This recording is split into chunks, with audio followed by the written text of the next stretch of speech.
peristiwa bersejarah pada bulan Ramadan yang ke-11, yaitu kemenangan Salahuddin Al-Ayyubi Ramadan tahun 584 Hijriah.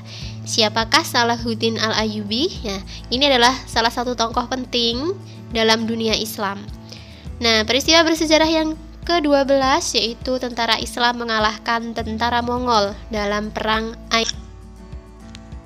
Ain Jalut pada 15 Ramadan 658 Hijriah atau 3 September 1200. Assalamualaikum warahmatullahi wabarakatuh. Bismillah, alhamdulillah, Allahumma sholli ala Muhammad wa ala ali sayyidina Muhammad.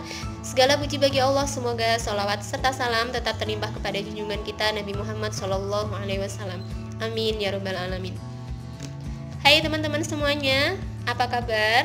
Semoga selalu sehat, selalu baik, selalu bahagia, dan selalu dalam lindungan Allah Subhanahu wa Ta'ala. Welcome back to my channel. Jangan lupa klik tombol subscribe, like, share, dan komen bila mana kalian merasakan ada manfaat yang kalian peroleh dari video-video yang ada di channel aku. Seperti sebuah lagu wajib ya, subscribe, like, share.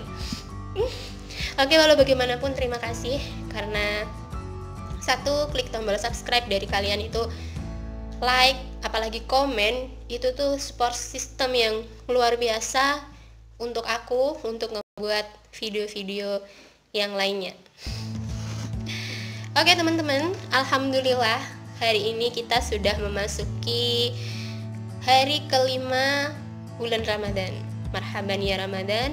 Mudah-mudahan datangnya bulan Ramadan ini menjadi pertanda juga, menjadi pengiring akan hilangnya segala permasalahan yang ada di dalam kehidupan kita, termasuk salah satunya permasalahan corona.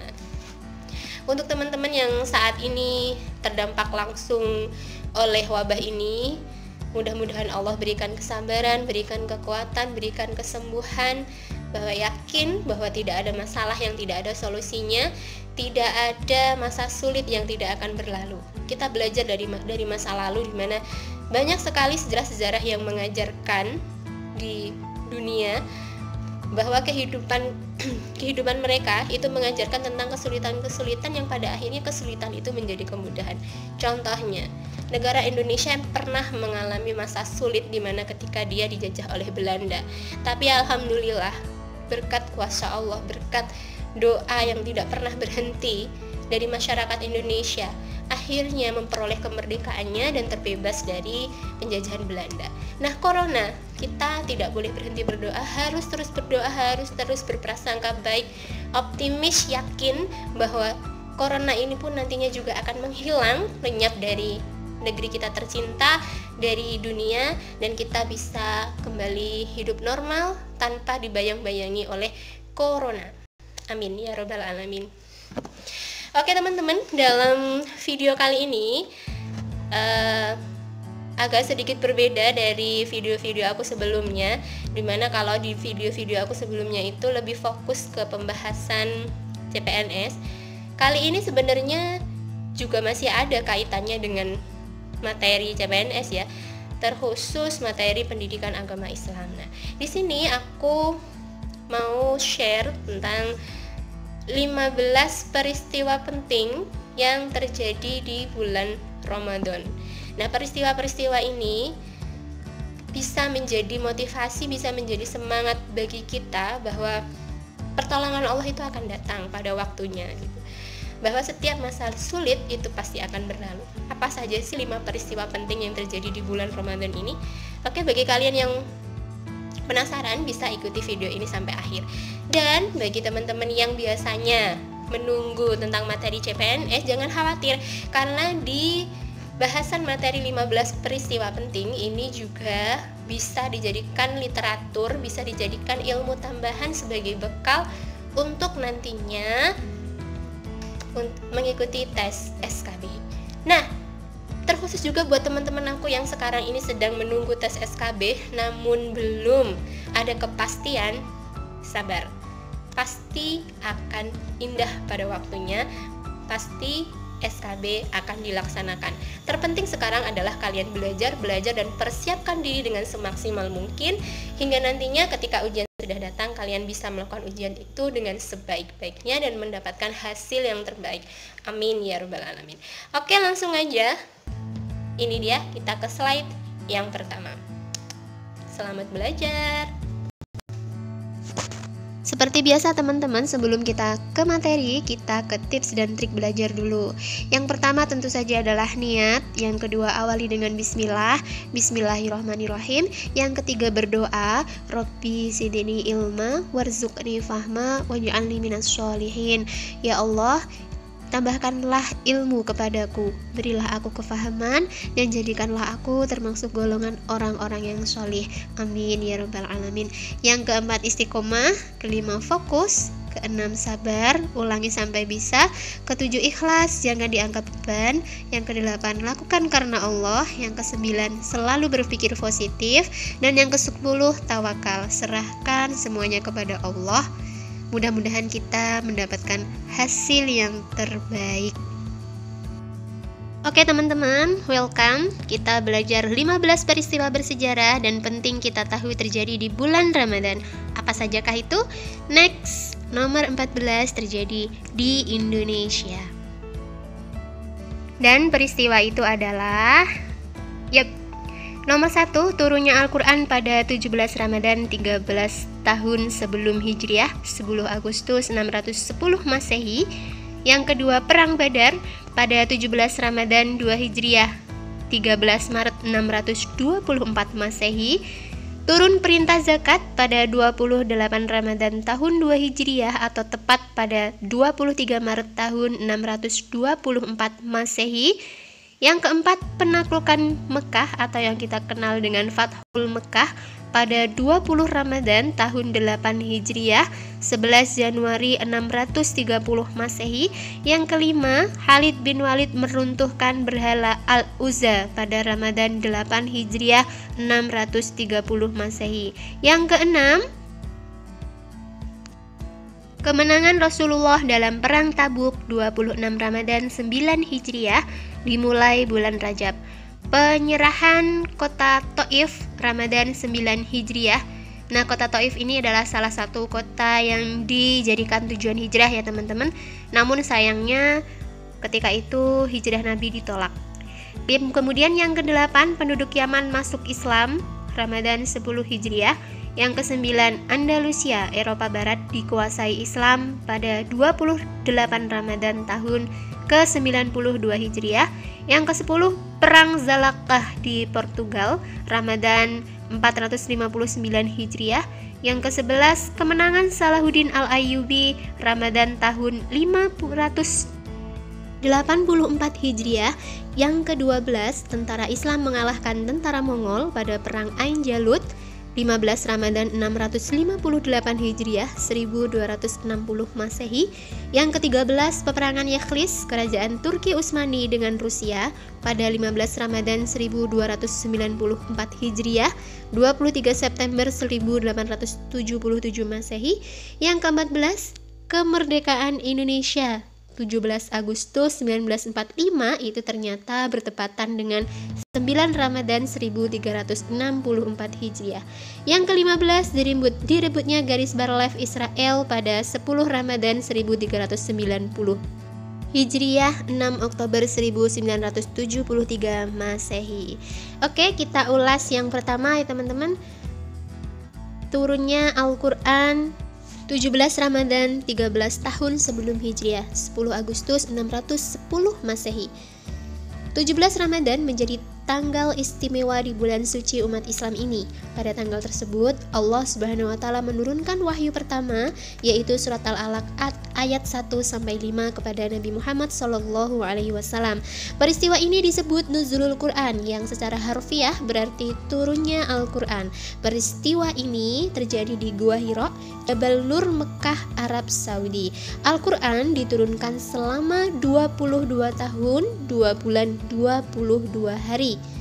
Nah, untuk posisi Gua Hira-nya, kalian biasa perhatikan di dalam peta ya teman-teman. Gua Hira terletak di Bukit Jabal Nur, tepatnya di kota Mekah ya teman-teman.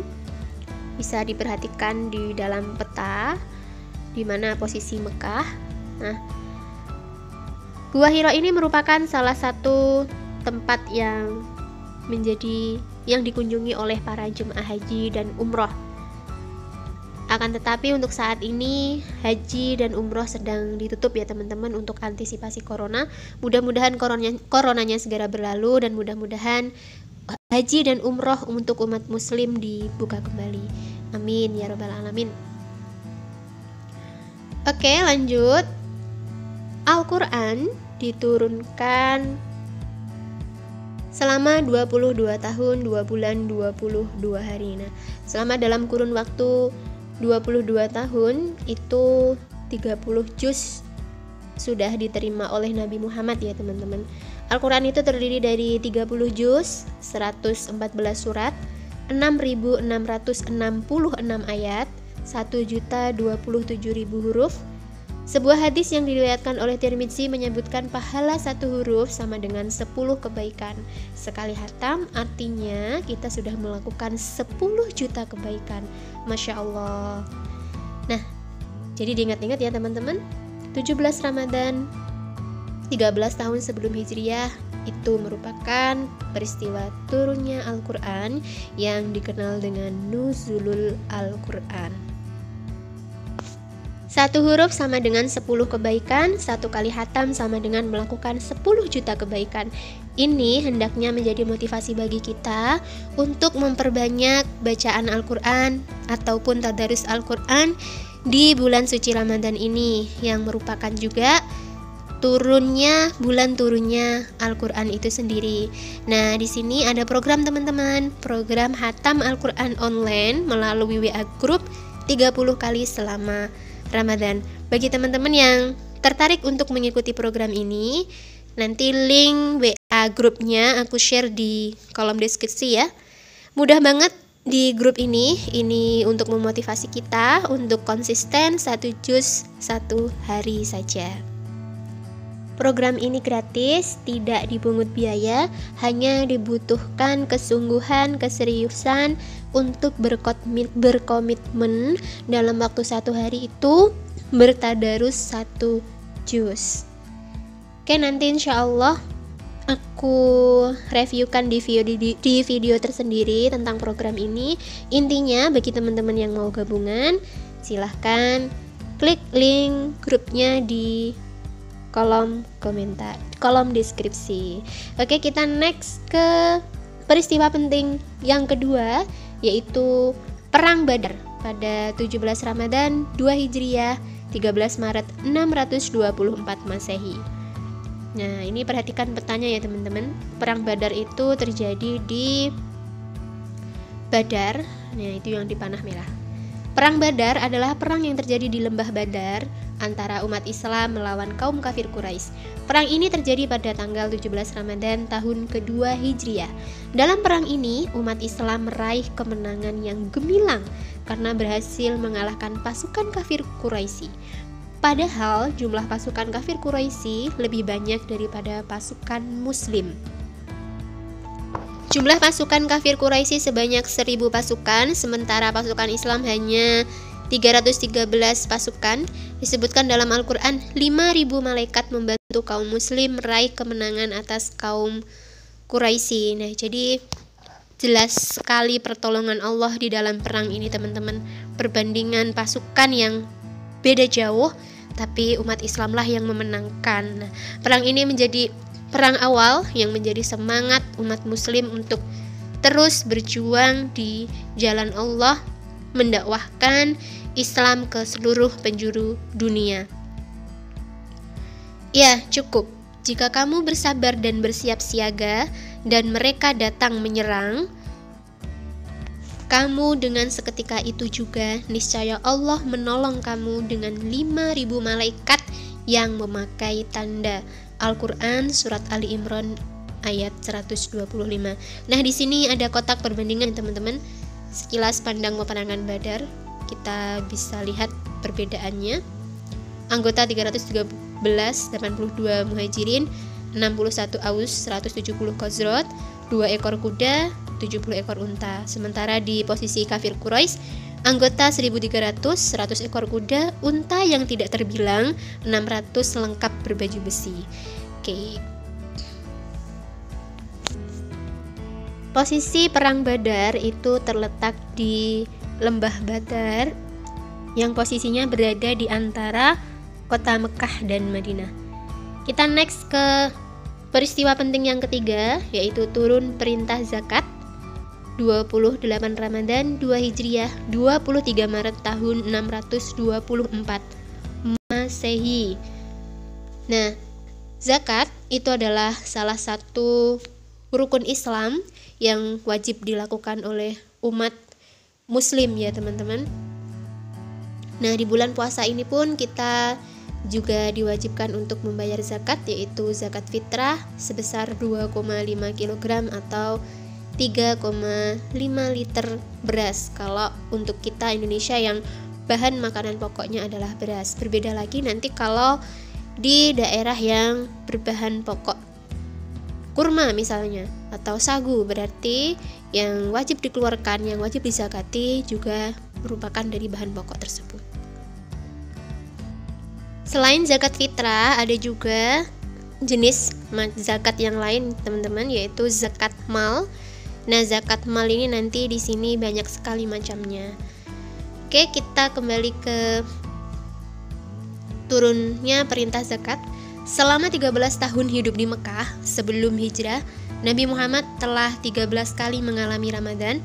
Namun, selama waktu itu belum disyariatkan kewajiban mengeluarkan zakat fitrah bagi kaum muslimin. Perintah zakat memang ada, namun belum ada ketentuan spesifik terkait dengan waktu dan kadarnya. Penjelasan ini bisa dilihat pada tafsir Ibnu Katsir pada ayat 20 surat Al-Muzammil yang merupakan wahyu ketiga turun di Mekah. Perintah wajib zakat diturunkan di Mekah, tetapi kadar nisab yang harus dikeluarkan masih belum dijelaskan. Perintah zakat mulai diberlakukan setelah Nabi hijrah ke Madinah dan menetap selama 17 bulan. Di sana turunlah ayat 183 sampai 184 surat Al-Baqarah, tepatnya pada bulan Sya'ban tahun kedua Hijriah. Ayat inilah yang menjadi dasar disyariatkannya saum bulan Ramadan. Tak lama setelah itu, dalam bulan Ramadan tahun itu pula mulai diwajibkan zakat kepada kaum muslimin. Zakat inilah yang kemudian populer dengan sebutan zakat fitrah. Selanjutnya ditetapkan pula perintah zakat harta zakat mal sebagai penambah zakat fitrah yang telah diperintahkan sebelumnya. Sebagian ulama berpendapat bahwa perintah ini juga turun pada tahun kedua Hijriah. Nah, perintah puasa itu turun pada bulan Sya'ban teman-teman. Nah, ketika puasa ini sudah dilakukan, maka turunlah perintah zakat ini yang awalnya sudah diawali di surat Muzammil. Nah, ketika di bulan puasa pada 28 Ramadan ini sudah ditentukan kadarnya.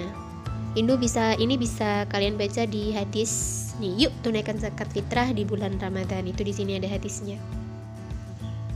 Sabda Rasulullah SAW dari Ibnu Umar, Rasulullah SAW telah mewajibkan zakat fitrah 1 syok kurma atau 1 syok gandum pada hamba sahaya, orang yang merdeka, lelaki, perempuan, kanak-kanak, dan orang dewasa dari kaum muslimin. Hadis riwayat Bukhari. Besar zakat fitrah adalah 2,5 kg beras. Ini kalau bagi kita yang makanan pokok kita adalah beras ya teman-teman. Nah, selain zakat fitrah itu ada juga zakat mal yang wajib dikeluarkan oleh umat muslim. Mungkin nanti kita akan adakan bahasan tersendiri tentang zakat ini ya teman-teman. Next ke peristiwa yang keempat, penaklukan Mekah atau yang kita kenal dengan Fathul Mekah pada 20 Ramadan tahun 8 Hijriah 11 Januari 630 Masehi. Peristiwa Fathul Mekah adalah sebuah peristiwa di mana akhirnya Nabi Muhammad dan para sahabat berhasil menguasai Mekah dan menghancurkan berhala-berhala di sekitarnya sehingga Ka'bah kembali suci. Peperangan ini dipicu oleh perlakuan orang Quraisy yang merusak satu perjanjian dari beberapa perjanjian Hudaybiyah. Pada tahun 630, tepatnya pada tanggal 10 Ramadan 8 Hijriah, Nabi Muhammad beserta 10.000 pasukan bergerak dari Madinah menuju Mekah dan kemudian menguasai Mekah secara keseluruhan tanpa pertumpahan darah sedikit pun, sekaligus menghancurkan berhala yang ditempatkan di dalam dan sekitar Ka'bah. Kaum Quraisy ketakutan, banyak suku-suku kafir yang meletakkan senjata. Abu Sufyan akhirnya masuk Islam. Sebagai penghormatan atasnya, Nabi mendoakannya, kemudian beliau berseru, "Barang siapa yang memasuki rumah Abu Sufyan, ia akan aman. Barang siapa yang menutup pintu rumahnya, ia akan aman. Dan barang siapa yang memasuki Masjidil Haram, dia juga aman." Penduduk Mekah pun kemudian berbondong-bondong menyatakan masuk Islam. Nah, ini diabadikan dalam surat An-Nasr ya teman-teman. Surat An-Nasr ayat 1 sampai 3.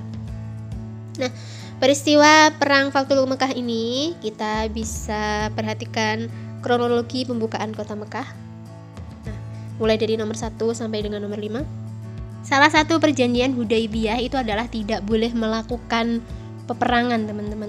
Nah, namun Bani Bakar dalam naungan Quraisy menyerang Bani Khuza'ah, naungan Rasulullah. Nah, ini otomatis kan sudah merupakan pelanggaran. Nah, dari sini Rasulullah mengajukan 3 tuntutan kepada musyrikin Mekah dan menyusun strategi Fathul Mekah. Kemudian 10.000 tentara Islam bermalam di Murus Az-Zahran dan bersedia untuk berperang dengan kaum musyrikin. Kemudian tentara Islam beroleh kemenangan dan berlaku pembukaan kota Mekah. Kemudian yang kelima, Rasulullah menghancurkan berhala, melakukan tawaf, meminta Bilal menaungkan azan, serta mengampunkan bekas musuh-musuh Islam. Strategi Rasulullah dalam perang ini adalah Rasulullah membagi pasukan menjadi 5 kelompok, yaitu 1 pasukan yang dipimpin Rasulullah sendiri, kedua pasukan yang dipimpin oleh Khalid bin Walid, kemudian ketiga pasukan yang dipimpin Qais bin Sa'ad bin Ubadah, kemudian yang keempat pasukan yang dipimpin Zubair bin Awam, kemudian yang kelima pasukan yang dipimpin Abu Ubaidah bin Jarrah. Nah, jadi posisinya Mekah itu di situ dikepung oleh 5 pasukan ini, teman-teman. Ketika pengepungan ini terjadi, musyrikin tidak melakukan perlawanan karena memang pasukan Nabi Muhammad saat itu sudah sangat kuat. Peristiwa hebat ini terjadi di bulan Ramadan, teman-teman. Oke, kita next ke peristiwa yang kelima. Khalid bin Walid meruntuhkan berhala Al-Uzza pada Ramadan 8 Hijriah 630 Masehi. Sejak masuk Islam, Khalid bin Walid menjelma menjadi pahlawan yang tak terkalahkan, tentunya atas kehendak dan pertolongan Allah. Ia pun dijuluki sebagai Saifullah, pedang Allah. Hampir setiap jengkal dari tubuhnya tidak bebas dari luka dan goresan peperangan. Ia sangat lihai dengan berbagai peralatan perang. Pedang, panah, dan tombak selalu menjadi mainannya sejak kecil. Sebelum masuk Islam, komando dan strategi Khalid lah yang berhasil memukul mundur pasukan kaum muslimin di perang Uhud dan perang Khandaq. Dan setelah Islam memenuhi hatinya, ia memenangkan perang Mu'tah. Kemudian menjadi panglima yang memimpin pasukan kaum muslimin saat Fathul Mekah, perang Hunain, dan pengepungan Taif. Setelah umat Islam membebaskan kota Mekah, Rasulullah beserta para sahabat menghancurkan 360 patung Lata, Uzza, dan Manat dalam peristiwa Fathul Mekah. Namun, patung Uzza yang paling besar di daerah Nakhla, sebuah lembah di antara Mekah dan Taif, itu posisinya yang di panah merah ya teman-teman. Posisi tepatnya itu belum diketahui di mana, tapi yang jelas itu di antara Mekah dan Taif. Masih disembah oleh Bani Kinanah dan Bani Mudar. 5 hari terakhir di bulan Ramadan tahun 8 Hijriah 630 Masehi, Rasulullah mengirim Khalid bin Walid untuk memusnahkan patung Al-Uzza di Nakhla. Menurut kepercayaan Arab jahiliyah, Al-Uzza adalah patung dewi terbesar di daerah tersebut. Khalid bin Walid melaksanakan tugas itu dengan bergerak menuju ke Nakhla, lalu menghancurkan patung Al-Uzza. Setelah itu, penyembahan patung pun berakhir.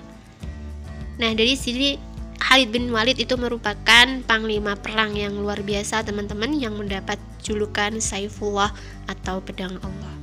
Kita next ke peristiwa sejarah yang keenam, kemenangan Rasulullah dalam perang Tabuk 26 Ramadan 9 Hijriah. Perang Tabuk terjadi sekitar bulan Rajab tahun 9 Hijriah. Perang yang terjadi antara Rasulullah beserta para sahabat melawan pasukan Romawi ini terjadi di wilayah Tabuk. Perang ini jadi perang terakhir Rasulullah. Madinah menuju Tabuk berjarak 800 km. Perjalanan ini memakan waktu hingga 20 hari. Medan yang mereka tempuh juga sangat sulit. Selain keterbatasan bahan makanan, kaum muslimin juga harus menghadapi panasnya gurun pasir. Perang ini bahkan dijuluki pasukan Jaizul Usrah, yang artinya pasukan yang dalam keadaan sulit. Sesampainya di Tabuk, Rasulullah SAW berdiri di hadapan pasukan dan menyampaikan pidato yang penuh semangat hingga membuat jihad prajurit semakin membara. Pasukan Romawi takut dan khawatir melihat keberanian pasukan muslimin. Mereka lari berpencar di perbatasan wilayah. Kejadian ini membuat pasukan muslimin semakin dihormati di Jazirah Arab. Rasulullah SAW didatangi oleh Yuhannah bin Rubbah dari Ailah untuk menawarkan perjanjian perdamaian. Rasulullah menulis selembar surat perjanjian dan memberikan kepada mereka. Akhirnya peperangan pun tidak jadi terjadi. Berbagai kabilah yang dulunya tunduk pada Romawi berbalik mendukung kaum muslimin. Wilayah kekuasaan pemerintahan Islam semakin bertambah luas hingga berbatasan dengan wilayah kekuasaan bangsa Romawi. Rasul kembali dari perang Tabuk pada 26 Ramadan. Nah, posisi Tabuk itu kalau di peta ada di sini teman-teman. Di antara ada di atasnya kota Madinah. Dalam perang ini, kaum muslimin berlomba-lomba melakukan persiapan perang. Nah, di sini Utsman bin Affan itu menyumbangkan 900 ekor unta, 100 ekor kuda, dan 1000 dinar. Sedangkan Abdurrahman bin Auf 200 uqiyah perak. Kemudian Abu Bakar menyerahkan semua hartanya, Masya Allah. Umar bin Khattab setengah harta yang dimilikinya. Masih banyak sahabat yang menginfak sesuai dengan kesanggupan yang mereka miliki. Para wanita yang menyerahkan berbagai macam perhiasan. Bahkan ada di antara mereka yang hanya menyerahkan 1 mud kurma. Berapapun yang kita berikan, itu yang terpenting adalah keikhlasannya ya teman-teman. Kisah yang sungguh luar biasa, yang sepatutnya menjadi teladan bagi kita ya teman-teman. Oke, kita next ke peristiwa yang ketujuh, yaitu penyerahan kota Taif pada Ramadan 9 Hijriah. Kota Taif mengusir Nabi Muhammad saat berdakwah di sana. Setelah beliau dan umat Islam berhasil membebaskan Mekah, kaum Bani Saqif bersikeras tidak mau tunduk kepada Nabi Muhammad. Rasulullah dan tentara Islam lalu maju ke Taif dan mengepungnya dalam waktu lama. Akhirnya kaum Bani Taif datang ke Mekah di bulan Ramadan tahun ke-9 Hijriah dengan menyerahkan kota Taif sebagai tanda menyerah. Patung Al-Lata yang dipuja sebelum ini dimusnahkan oleh utusan kaum muslimin, yaitu Abu Sufyan bin Harb dan Mughirah bin Syu'bah. Nah, kota Taif itu terletak di bawahnya kota Mekah. Oke, kita next ke peristiwa yang ke-8, yaitu penduduk Yaman masuk Islam Ramadan 10 Hijriah. Yaman terletak di selatan semenanjung tanah Arab. Di sini teman posisinya, kalian lihat. Nabi Muhammad mengutus Ali bin Abi Thalib dengan membawa surat beliau untuk penduduk Yaman, khususnya suku Hamdan. Dalam periode 1 hari, semua memeluk agama Islam secara aman. Peristiwa bersejarah ini terjadi pada bulan Ramadan tahun ke-10 Hijriah. Jadi Yaman ini menerima Islam tanpa perlawanan ya teman-teman. Oke, kita next ke peristiwa yang ke-9. Andalusia, Eropa Barat dikuasai Islam pada 28 Ramadan tahun ke-92 Hijriah. Andalus adalah nama Arab yang diberikan kepada wilayah-wilayah bagian semenanjung Liberia yang diperintah oleh orang Islam selama beberapa waktu mulai tahun 711 sampai 1492 Masehi. Pada 28 Ramadan tahun ke-92 Hijriah, Panglima Islam bernama Tariq bin Ziyad dikirim pemerintahan Bani Umayyah untuk menawan Andalus. Tariq memimpin armada Islam menyeberangi Selat Gibraltar yang memisahkan Afrika dan Eropa. Setelah pasukan Islam mendarat, Tariq membakar kapal-kapal tentara Islam agar mereka tidak berpikir untuk mundur. Akhirnya, pasukan Tariq berhasil menguasai Andalus dan menyelamatkan rakyat Andalus yang dizalimi. Islam bertapak di Andalus selama 800 tahun. Nah, perhatikan panah merah ya teman-teman. Pada masa Umayyah, penaklukan Spanyol pada masa Khalifah Walid bin Abdul Malik di bawah panglima perang Tariq bin Ziyad melalui Selat Gibraltar. Nah, kalau kalian udah lihat video peta benua Eropa, kalian pasti sudah paham tentang ini. Nah, wilayah-wilayah semenanjung Liberia itu Andalusia yang berwarna orange. Ada Cordoba yang merupakan pusatnya. Kita next ke peristiwa berikutnya, Perang Zalakah di Portugal, Ramadan 459 Hijriah. Perang Zalakah ini terjadi di Portugal, tepatnya pada Jumat setelah subuh bulan Ramadan 459 Hijriah. Saat itu terjadi kebangkitan dinasti Murabit di Afrika Utara. Gubernur Cordova Al-Muqtamin meminta bantuan Sultan dinasti Murabit, Yusuf bin Sayyifin, untuk memerangi Alfonso VI. Tentara yang dipimpin oleh Alfonso VI yang berjumlah 80.000 orang itu berhasil dikalahkan dalam waktu yang singkat oleh Sultan Yusuf, berhasil menguasai seluruh Spanyol dan menyelamatkan umat Islam. Setelah itu, dinasti Murabit di Spanyol berdiri sejak 1090 sampai 1147 Masehi. Posisi Portugal itu bisa kalian perhatikan pada kotak yang di panah merah.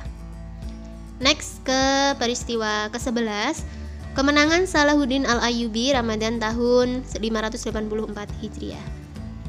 Yusuf bin Najmuddin Al-Ayyubi adalah seorang jenderal dan pejuang muslim Kurdi dari Tikrit. Ia mendirikan dinasti Ayyubiyah di Mesir, Suriah, sebagian Yaman, Irak, Mekah, Hejaz, dan Diyarbakir. Ia lebih dikenal dengan nama julukannya yaitu Salahuddin Ayyubi. Dinasti Ayyubiyah berkuasa di Timur Tengah antara abad ke-12 sampai abad ke-13. Sultan dari kerajaan ini sangat berperan dalam upaya mematahkan gempuran musuh dalam perang salib. Andai saja tidak ada dinasti Ayyubiyah yang menghalau gempuran Kristen Eropa, Islam mungkin sudah terjabut dari bumi Syam, Jazirah, Mesir, dan Afrika Utara. Masya Allah, untungnya ya teman-teman. Keberhasilan Salahuddin Al-Ayyubi menaklukkan kaum salib pada Ramadan tahun 584 Hijriah berdampak pembebasan sebagian besar negara yang pernah dikuasai oleh kaum salib. Kisah awal Salahuddin berhasil merebut Yerusalem dari tangan pasukan salib. Tentara salib tidak terima dan menyusun proses perebutan kembali di bawah pimpinan Jenderal Richard. Tentara salib berhasil menguasai Acre dan mengalahkan pasukan Salahuddin. Nah, Acre bisa kalian lihat di dalam peta posisi Acre di mana. Kemudian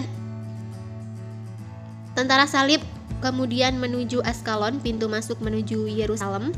Namun Askalon telah lebih dulu dikuasai oleh Salahuddin. Penghancuran dan penguasaan kota ini dilakukan oleh Salahuddin Al-Ayyubi sebagai strategi menahan laju kekuatan kaum salib.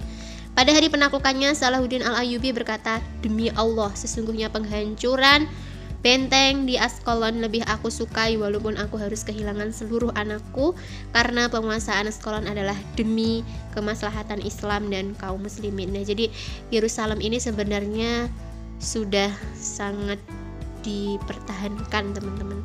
Palestina, Yerusalem, tapi ya mudah-mudahan ke depan Palestina bisa terbebas dari cekaman Israel ya teman-teman. Nah, posisi Askalon itu yang di panah merah. Nah, ini wilayah kekuasaan Ayyubiyah. Mungkin nanti kita akan adakan bahasan tersendiri tentang dinasti Ayyubiyah ini. Bagi teman-teman yang mungkin ingin dibahas bisa komen di bawah ya. Oke, kita next ke peristiwa yang ke-12, Islam mengalahkan Mongol. Perang Ain Jalut 15 Ramadan 658 Hijriah, 3 September 1260 Masehi. Perang Ain Jalut adalah perang besar yang terjadi di Palestina. Bisa kalian lihat pada peta Palestina. Nah, antara orang-orang muslim Mamluk, sekarang Turki, yang dipimpin oleh Kutus dan Baibars dengan bangsa Samanis, penyembah bintang dan matahari terbit dengan Tuhan bernama Tengri, yang berarti sang langit biru yang kekal, Mongol yang dipimpin oleh Kitbuka. Dalam peperangan ini, tentara Islam meraih kemenangan.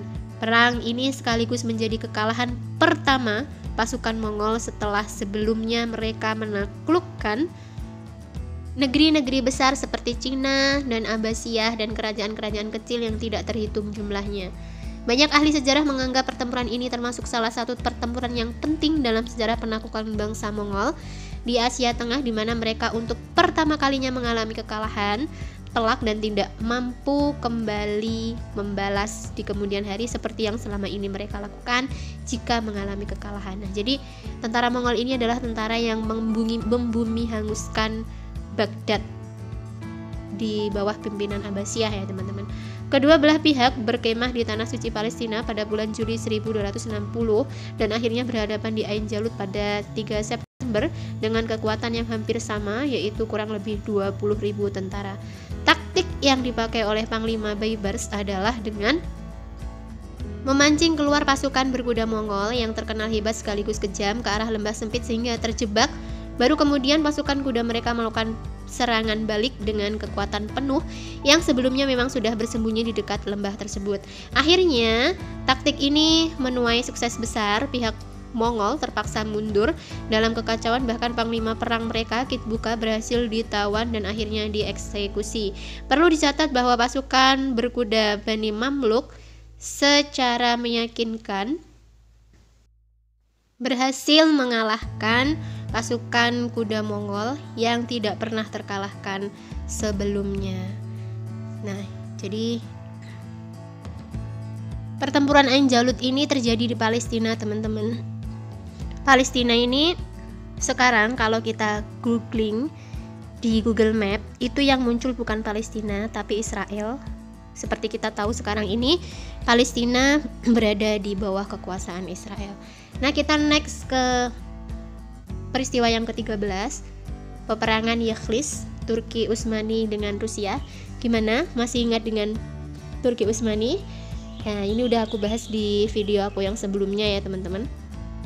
Ini terjadi pada 15 Ramadan 1294 Hijriah atau 23 September 1877 Masehi.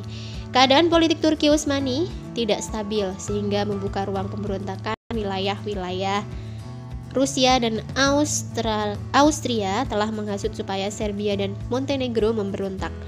Austria ingin menguasai Bosnia dan Herzegovina, manakala Rusia mau mengambil Wallachia, Romania, Moldova, dan Bulgaria dari Ottomania. Karena pemberontakan ini akhirnya tercetus perang besar pada 24 April 1877 Masehi, 10 Rabiul Awal 1294 Hijriah di Balkan. Nah, posisi Balkan bisa kalian perhatikan di panah warna ungu. Ia berlanjut hingga 3 Maret 1878 Masehi. Perang ini dimenangkan oleh Rusia. Di Anatolia, Turki, pasukan Islam dipimpin oleh Ahmad Muhtar Pasha dengan hanya 34.000 tentara. Mereka pada awalnya berjaya mengusir Rusia dengan 740.000 tentara. Rusia mengalami 6 kekalahan termasuk berkecamuk dalam perang Yakhlis pada 15 Ramadan 1294 Hijriah, di mana Rusia telah dikalahkan dan Ahmad Muhtar Pasha mendapat pujian khalifah. Ia menjadi kebanggaan umat Islam, mempertahankan agama yang diancam oleh pemerintahan Tsar di Rusia. Jadi sebelumnya mengalami kekalahan di Balkan, teman-teman. Kemudian di Anatolia, ini pasukan Islam mendapatkan kemenangan tepatnya pada 15 Ramadan 1294 Hijriah. Nah, negara-negara ini bisa kalian perhatikan untuk mengingat-ingat kembali di materi atau di video-video aku yang sebelumnya. Mudah-mudahan ini bisa memperkuat ingatan kita tentang tata letak negara-negara khususnya yang ada di wilayah Eropa ya teman-teman. Oke, kita next ke peristiwa yang ke-14 yaitu kemerdekaan Indonesia. Alhamdulillah ini adalah hal yang wajib untuk kita syukuri. Nah, proklamasi kemerdekaan Indonesia ini ternyata dilakukan pada hari Jumat 17 Agustus 1945 yang ternyata bertepatan dengan tanggal 9 Ramadan 1364 Hijriah. Bulan yang membawa berkah ya teman-teman. Tempat pembacaan teks naskah proklamasi otentik oleh IR Soekarno untuk pertama kalinya adalah di Jalan Pegangsaan Timur 56, Jakarta Pusat, tepat pada tanggal 17 Agustus 1945, hari di mana diperingati sebagai Hari Kemerdekaan Bangsa Indonesia. Pukul 11.30 waktu Nippon, sebutan untuk negara Jepang pada saat itu. Nah, letak Rengas Dengklok itu di sini, kemudian Jakartanya di sini. Mari kita berdoa mudah-mudahan para pejuang yang sudah memperjuangkan negara ini merdeka, mereka mendapatkan tempat terbaik di sisi Allah Subhanahu wa taala. Amin ya rabbal alamin. Oke, kita next ke peristiwa yang terakhir. Direbutnya garis Bar-Lev Israel 10 Ramadan 1390 Hijriah, 6 Oktober 1973 Masehi. Dalam sejarah modern terjadi perang Yom Kippur, hari raya Yahudi yang paling besar yang melibatkan tentara Islam Mesir dan Syria dengan tentara Israel pada 10 Ramadan 1390 Hijriah, bertepatan dengan 6 sampai 26 Oktober 1973 Masehi. Perang Yom Kippur juga dikenal sebagai Perang Arab Israel 1973, Perang Oktober, dan Perang Ramadan karena terjadinya juga bertepatan dengan bulan Ramadan. Ia adalah bagian dari konflik Arab Israel sejak dari tahun 1948. Pada bulan Juni 1967, terjadi perang 6 hari antara Israel dengan Mesir, Syria, dan Yordania. Dalam pertempuran itu Israel berhasil menduduki Bukit Golan. Nah, Bukit Golan itu ada di sana teman-teman. Syria di utara dan semenanjung Sinai Mesir di selatan hingga ke Kanal Suez. Setelah itu, Israel membangun barisan pertahanan di Sinai dan Bukit Golan. Pada tahun 1971, Israel mengalokasikan 500 USD juta untuk membangun benteng dan kerja tanah raksasa yang dinamai garis Bar-Lev, mengambil nama jenderal Israel Haim Bar-Lev. Tentara Islam berhasil merebut benteng itu sekaligus mengalahkan Israel.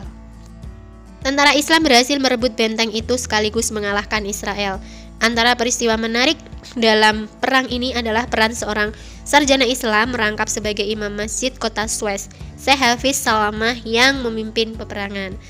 Nah, hasilnya Israel menang secara militer, Mesir Suriah menang secara politik, semenanjung Sinai kembali ke Mesir, dan sebagian dataran tinggi Golan kembali ke Suriah. Jadi Mesir dan Suriah yang merupakan negara Islam pada 10 Ramadan 1390 Hijriah berhasil merebut kembali wilayah kekuasaan Islamnya. Oke, itu tadi 15 peristiwa penting yang terjadi di bulan Ramadan. Mudah-mudahan peristiwa-peristiwa luar biasa ini bisa memotivasi kita untuk tidak menyerah pada kondisi sulit hari ini, karena kondisi sulit hari ini pasti suatu saat akan menjadi mudah jika kita mampu bersabar dan berjuang. Oke, bagi teman-teman yang ingin belajar lebih lanjut tentang peristiwa-peristiwa ini, bisa cek di daftar pustaka yang udah aku lampirin di sini ya teman-teman. Kalian bisa mendapatkan informasi yang lebih luas dari berbagai media dan informasi di luar sana. Oke teman-teman, dukung channel ini dengan klik tombol subscribe, like, share, dan komen yang ada di bawah video ini. Dan bagi teman-teman yang mau request video apa, silahkan ketik komentar di kolom komentar. Aku tunggu. Oke teman-teman semuanya, terima kasih. Thanks for watching. See you next video. Wassalamualaikum warahmatullahi wabarakatuh.